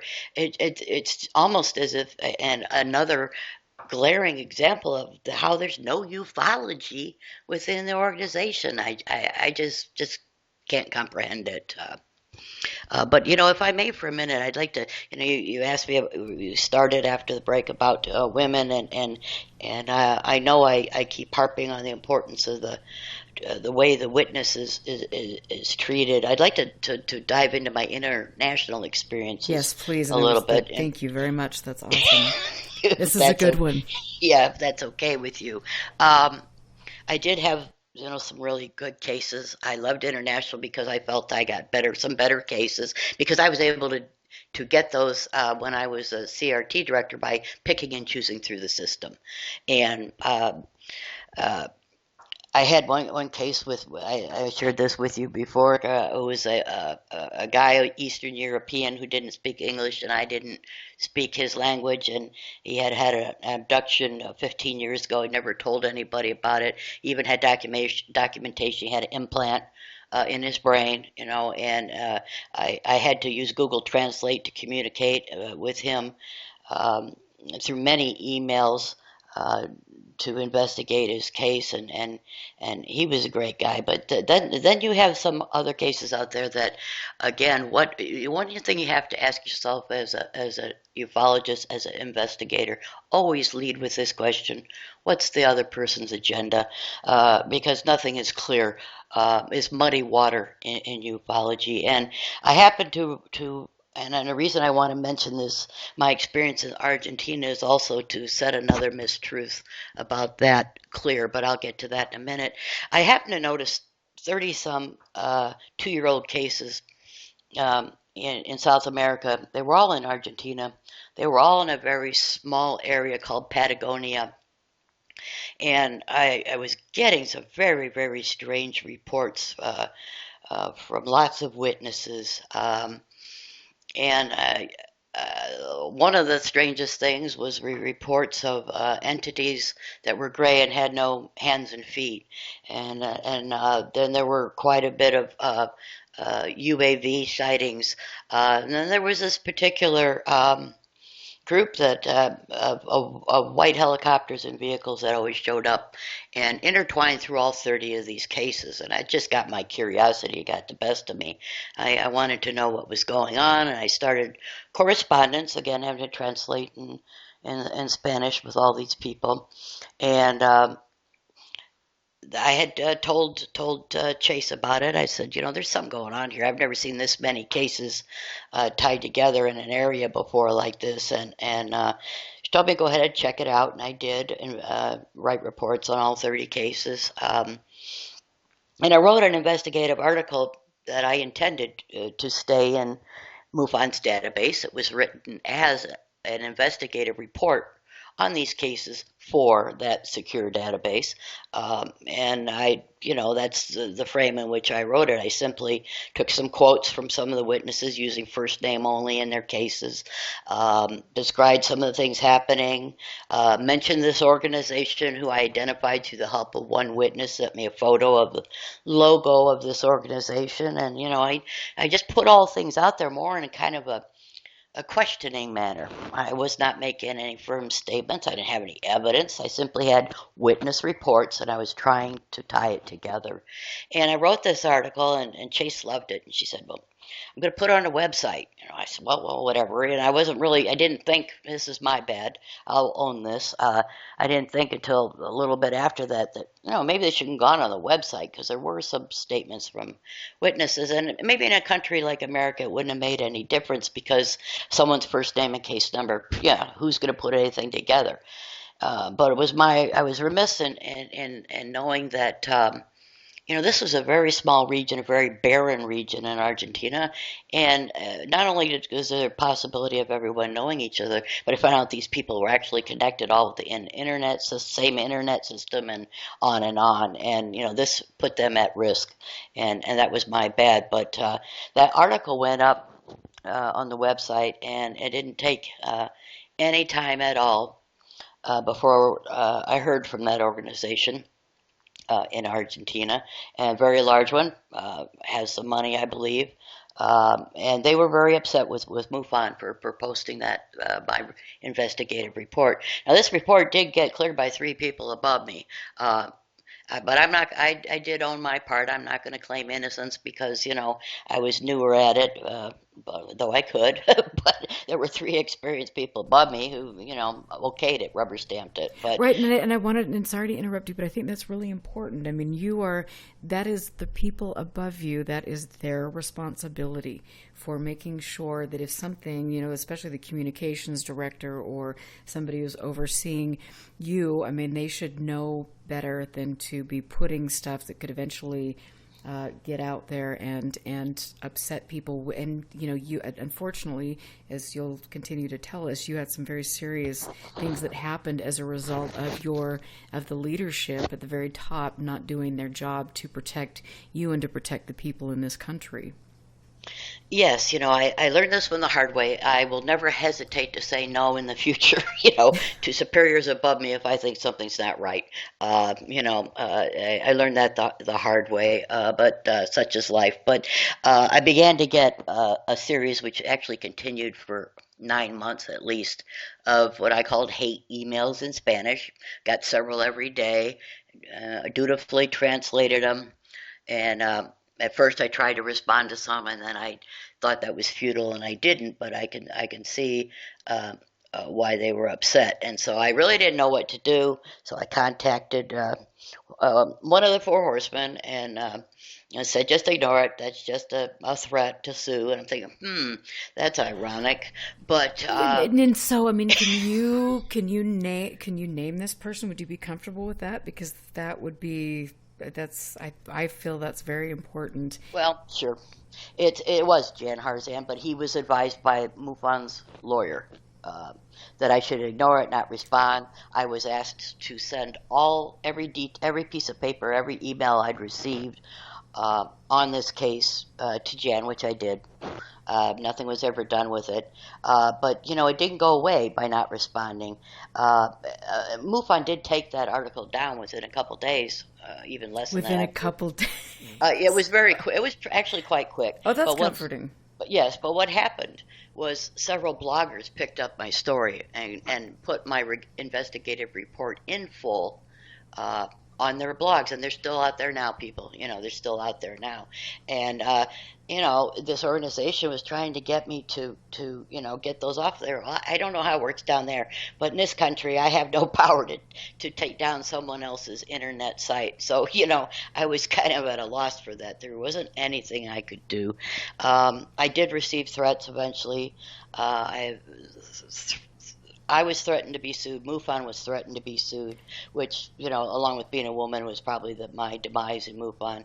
And they also threatened that there was a national director in Argentina, on the books, so to speak, which I found out that's another common practice within the organization, who hadn't been heard from in several years. I tried to contact him. I found out where his business was, and his son was running it. Tried to contact his son, no response. And so the threat that was given to me, his name was maybe you don't mention it. Yeah. I won't do that. But anyways, they said that I would go the way of this guy, if I didn't do something about the situation. And so I started to pester headquarters a little bit, because I'm like, okay, guys, you're not getting these emails, you're not getting these threats, and everything's hunky-dory for you. But, I'm having a little problem here. So it just went on like that, and eventually the emails stopped. And then they stopped last year ago, August. It'll be a year. No, it was last August. It was a year. They stopped. And then the following December, finally I got an email again from this organization.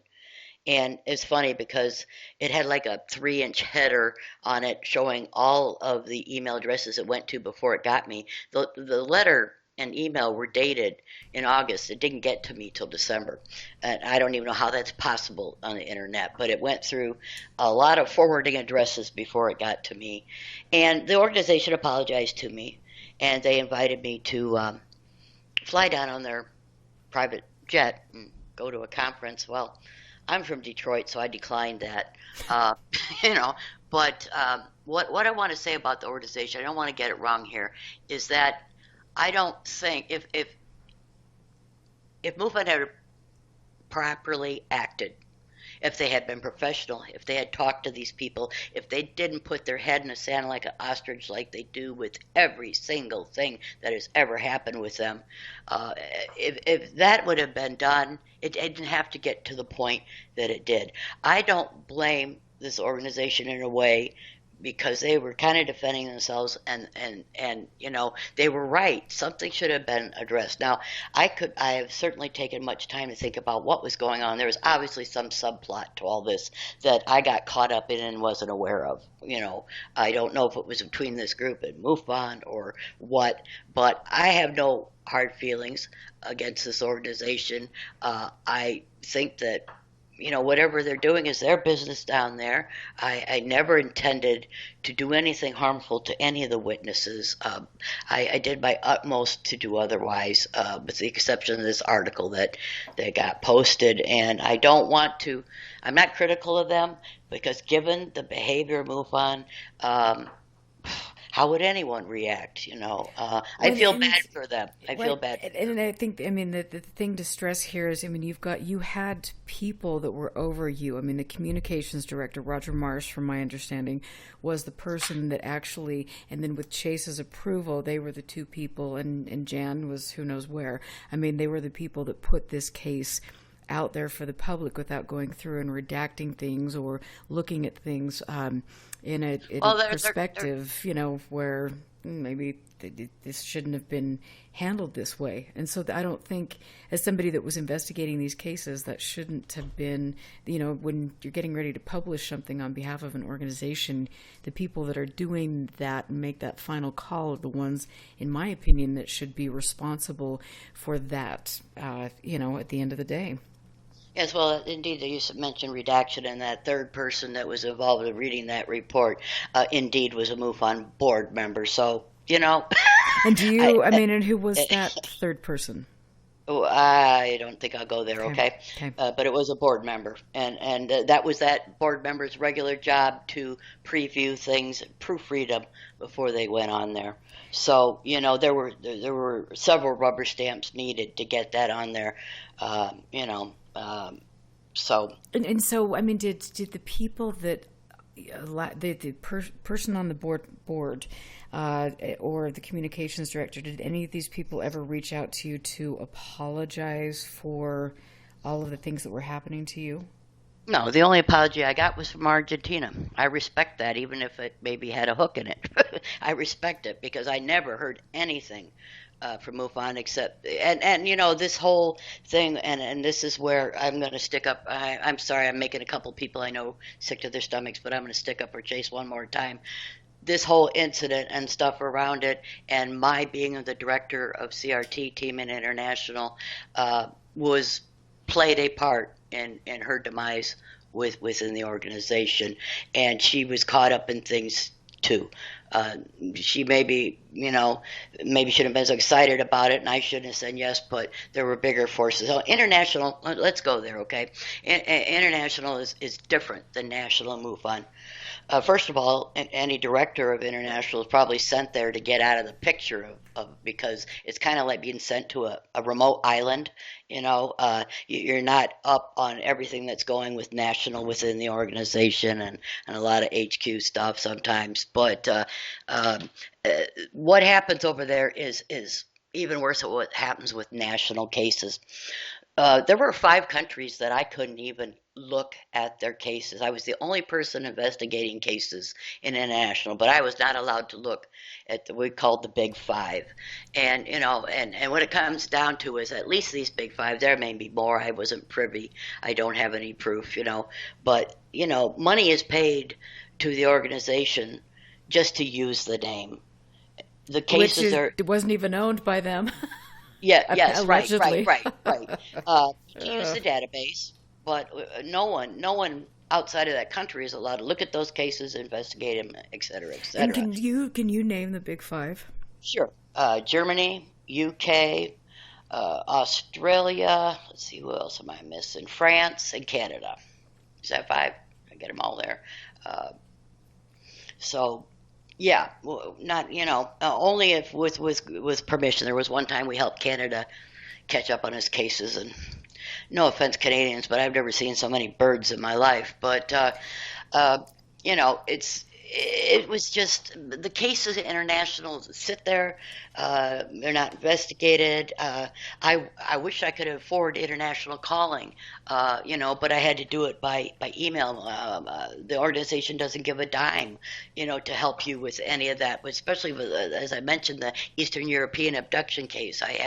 We had a language problem, but what I'm trying to say is that yet in 1 year I investigated more cases than any investigator within the organization, but because some of those I didn't make a phone call, that I was ineligible for Investigator of the Year. Not that I wanted that. My point is, it's a game.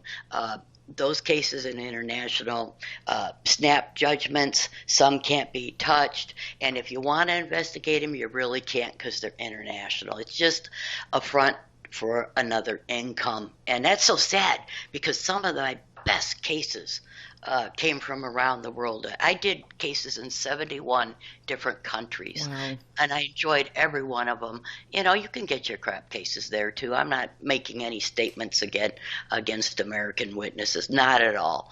But having the whole world at your disposal to investigate ufology versus a state was an incredible experience. But what I found there was just so disheartening, not to mention the stuff I went through. And I felt bad for those witnesses in Argentina because I believe they were used, I was used, and whatever was going on, I don't know much about that other organization, so I can't make statements about what they did or didn't do. But I know what MUFON did or didn't do, and it didn't set right with me. And so when you first talked to the former executive director, whatever he is, Jan Harzan, and he informed you that he would forward this to the lawyer, is that where the communication stopped, or was there more communication? And did you ever directly speak with MUFON's lawyer? No, I never spoke with their lawyer. No one called me. I called Jan, if I remember correctly, about 3 or 4 times, or I sent him a couple emails, and he said, "Don't worry." He never even told me that those emails were going to the lawyer. He just wanted them. That's all. I don't know what happened to them. Again, I had to take all of my private correspondence with these witnesses and reveal it to God knows who, where it went. Just to get myself out of a little trouble. I didn't feel good about that either. But boy, I was between a rock and a hard place. And so, again, this seems to be the typical MO for MUFON leadership. It's like you've got a really serious situation and people who are being abused or in a potentially harmful situation. and yet there's no. It's just, okay, we're going to sit back and see how things roll, and we'll just hide our head in the sand and roll up like a little potato bug that we are, and pretend like nothing is happening, and it'll eventually go away. And I think that is, like you mentioned, if you were a good leader, A, the people at the top never would have let this information go out, and B, they would have done something from the top down to rectify the situation immediately. And so that makes me wonder, when you've got the quote unquote MUFON lawyer involved, who clearly is doing a great job, you wonder, it's like, are they doing that just to protect themselves? Clearly, because it certainly wasn't to protect you.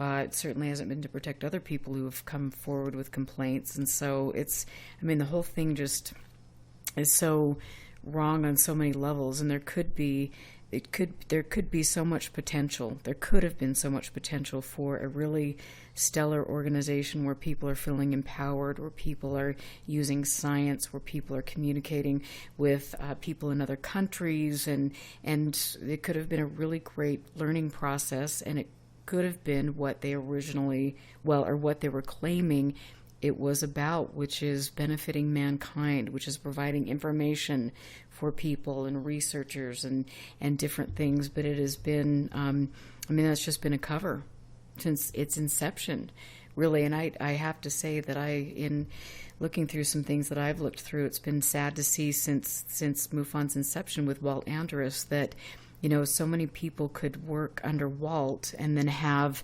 one little thing, and they're off they're being demoted for no reason without any explanation.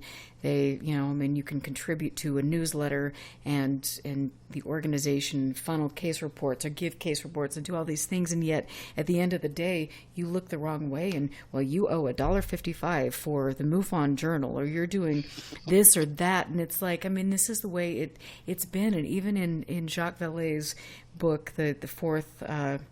His fourth journal, he's got a quote in there from somebody who's talking about, after Walt Andrus got the organization going and different things. He kind of was very smug and saying, well, now since I'm the kingpin, and I'm paraphrasing here of this, then all the data goes to me. And it's like, wow. And so I think this has been, unfortunately, this has been something that this has been a problem since the beginning of the organization. And you can't just at some point in time, how do you look the other way? And at what point in time do people that are still hanging on and paying their dues to a broken organization band together and create a movement like Elaine Douglas and her peers tried to do, and say, hey, listen, answer to this. What are you going to do to reform this? How are these changes going to be made? How are you going to protect the witness? Can you guarantee to me that the data isn't being bought and sold to some, circus clown who's a contractor for the government, who we don't know the motivations at the end of the day? At what point in time are people involved in this, or even in ufology in general, going to say, we demand change? This is a complete shit show, and excuse my language, but that's all I can say. And it is. This is so embarrassing. It is embarrassing. The Storm Area 51, embarrassing. MUFON and the Secret Space Club, or whatever we're doing today, and we're talking about Ebens, or we're talking about the tall Nordics, or all these things. It's like, my Lord, and we wonder why nothing can be done, and after 70 years we can't make breakthroughs. It is because of organizations like MUFON and people who are in the limelight that speak at all the UFO conferences that make this a complete debacle. Thank you for listening. Praise the Lord. I just got him a little... That's all right. I've done that more than once. I couldn't explain even to myself why I still have it. Recently had a good place left in my heart for MUFON. I don't know why I believe so much, but when the news came out about Jan's arrest, I sent an email to all 50 state directors, and I said, look, what's it going to take to finally change and to save this organization and make it what it can be? And I sent it out. I only got 3 responses. Two state directors asked me questions, and one was from the guy who's the equivalent of one of the 4 horsemen, the current DOI, and he it wasn't really response to me. I got it through someone else, but it says, I'm not a member of Mufon. I have no right to speak about anything. I did put down my positions were former. I didn't claim to be, but I tried. I thought that was the only thing, because I'm convinced in my core is that it's not just the 4 horsemen. There's a kingpin that has to be removed, and until that happens, there is no hope for the group anymore. And I guess that's what finally, knowing there was no hope for it, going back to it, and no matter how much potential I saw. I mean, who hasn't fallen in love with potential and know how that works out? Same thing with this organization, But I sent that letter out as a last-ditch effort to try to rally the body, and nobody cared. And nobody understood or even knew what was going on. So it was like, okay, maybe it needs to die to be created into something new. It's sad. It's really sad, and my heart will always be with all the witnesses, especially, again, those witnesses in Argentina. Those are people who are not wealthy, okay? Those are people with a hard life down there, and this is what they saw was American action again, and it saddens me that that's the impression they have of not only Americans but American ufologists. As they should. I mean, and it makes me sad as well. But this is the state that we have accepted. This is nobody stands up and does the right thing, and except for you and Phil and a handful of other people that want to make a change. And it's like, again, time and time again, we get pushed into these big cons, and it's like, I was looking at an article that I found in a newspaper about the Rex Heflin photos. It was interesting. There was this little thing, and then below it there was a picture of Jan and somebody else in the Mufon organization. This was back in 1997, and just the photo alone, I mean, it was like Creepshow 1997. I mean, it was like, how could you really take this subject seriously when that is what is representing it, and that is what is put forth? And I think the time is come when you look at people who are using the name of the organization and are involved with it, when you say, what is wrong with you? Because if this much stuff has to happen and nothing is changing, then you might have a problem. And I heard when I was state director, a million excuses for different state chapters. Oh, it doesn't matter what MUFON headquarters is doing because we're our own chapter. No, you are under that name. That is you're representing that name. And that name is tarnished more than I can even say. And it is, at this point, a discredit, a disservice to all of us. I fully believe that. And so start your own organization, run away and do something different, do something in a smaller setting with people that you trust.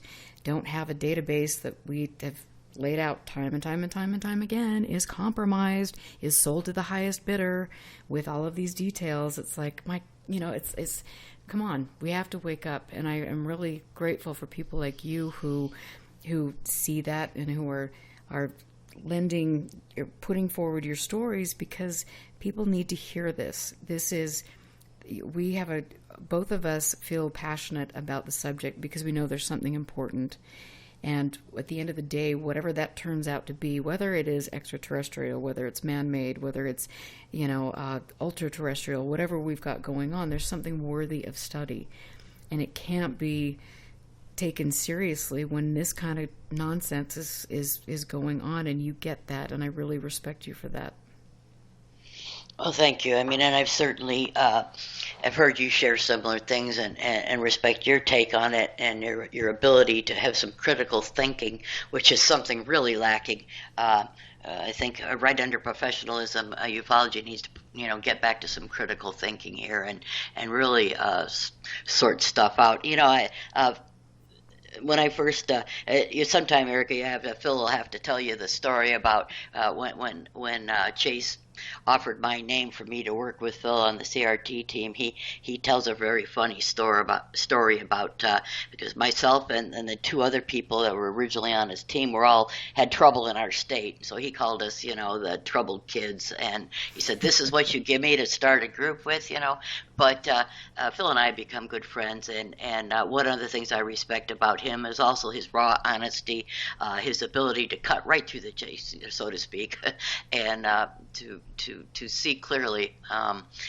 He and I might not agree on everything, but I think we both have the similar thoughts when it comes to the vision of where ufology needs to go if it's going to become respectable, if it's going to survive the upstart of wealth found in groups like To the Stars Academy, etc. And, all the things that you have talked about in your show. So I appreciate your letting me have a chance to talk about my experience if it can help anybody see that, we need to look deeper and we need to do something. And amen. I mean, that is so important. We do need to look deeper. And you mentioned looking at, one of the first questions you should be asking is what is a person's agenda?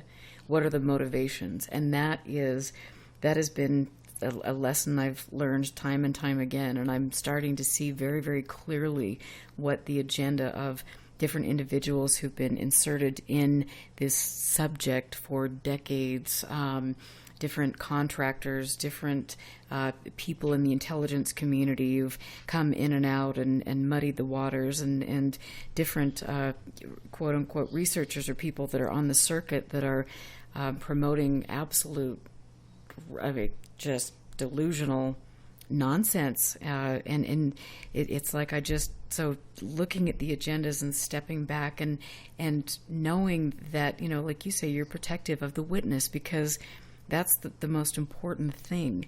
And all of us I've had an experience, you've had experiences. And to me, it's a very personal thing. And the more that I tried to get answers by looking externally for, the answer to this, the more disempowered I became, the more delusioned I became, the more angry I became, because these players and people were taking, and organizations were taking, my personal power away. And so I have to say, if you, are witnessing things, run from ufology, start a journal, find a few trusted people you can talk to this about, because this is important, and we should feel empowered at the end of the day by our own personal experiences, whatever they may be. Yes, and you're certainly right that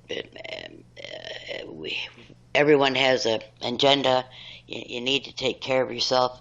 But maybe there's a small group of people that I've just discussed at length here who maybe don't even have an agenda so much as they're just little petite gray old men hiding behind something because they didn't make anything out of their life in reality. So who knows, But whatever it is, it's not good for other people, and so it's got to go. Yes, that was a good one, because it is true. You kind of think of some of these people that have created these big personas behind the scenes and who are hiding under, a pseudonym, or hiding under this big, I've got this title, and therefore I'm going to be a control freak because I couldn't get a date in high school. And I have all sorts of things going on here. Clearly, maybe a mama complex. I don't know.